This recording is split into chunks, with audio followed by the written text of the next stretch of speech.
Sir ಒಟ್ಟು ವಿಚಾರ ಸಂಬಂಧಪಟ್ಟಂತೆ ತಾವು ಮೀಸಲಾತಿ ವಿಚಾರ ಸಂಬಂಧಪಟ್ಟಂತೆ ತಾವು ಕೂಡ ಸಿಎಂ ಮನವಿ ಪತ್ರ ಸಹಿಯಾಗಿ ಮೀಸಲಾತಿ ಪ್ರಸ್ತಾವನೆ ಇಲ್ಲ ಅಂತ ಸಿಎಂ ಹೇಳ್ತಾರೆ.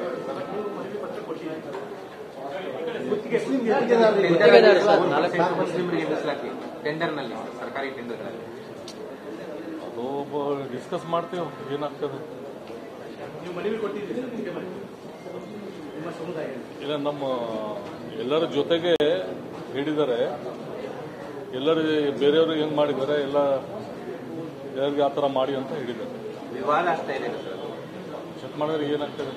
ಎಲ್ಲ ಮೈನಾರಿಟಿ ಅಂದ್ರೆ ಎಲ್ಲ ಸಲಗೆ ವಿವಾದ ಮಾಡ್ತಾರೆ. ವಕ್ಫ್ ಬೋರ್ಡ್ದು ತಮಗೆ ಗೊತ್ತಿದೆ. ಅನ್ನೆಸರಿ ಏನಿಲ್ಲ. ವಕ್ಫ್ ಬೋರ್ಡ್ಗೆ ಸುಮ್ಮನೆ ಫಾರೆಸ್ಟ್ನಲ್ಲಿ 1,000ಕ್ಕಿಂತ ಜಾಸ್ತಿ ಫಾರೆಸ್ಟ್ನಲ್ಲಿ ತಗೊಂಡ್ಬಿಟ್ಟಿದ್ದಾರೆ. ಯಾರ್ದು ರೈತರ ಜಮೀನು ತಗೊಂಡಿದ್ದಾರೆ. ಏನು ಮಾತಾಡಿಲ್ಲ. ರೆವೆನ್ಯೂ ಡಿಪಾರ್ಟ್ಮೆಂಟ್ನಿಂದ 1,000 ಎಕರೆಗಿಂತ ಜಾಸ್ತಿ ತಗೊಂಡಿದ್ದಾರೆ. ಅವ್ರ ಬಗ್ಗೆ ಮಾತಾಡಿಲ್ಲ. ನಿಮ್ಗೆ ಗೊತ್ತಿದೆ. ಫಾರೆಸ್ಟ್ ಬಗ್ಗೆ 1,000 ಎಕರೆ, ನಮ್ಮ ಬೀದರ್ನಲ್ಲೇ 800 ಎಕರೆ ತಗೊಂಡಿದ್ದಾರೆ.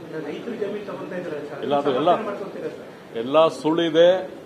ಈಗ 2 ದಿವಸ ಆದ್ರ ಮೇಲೆ ಅದು ಮಾತೇ ಬರಲ್ಲ. ತಮಗೆ ಗೊತ್ತಿದೆ.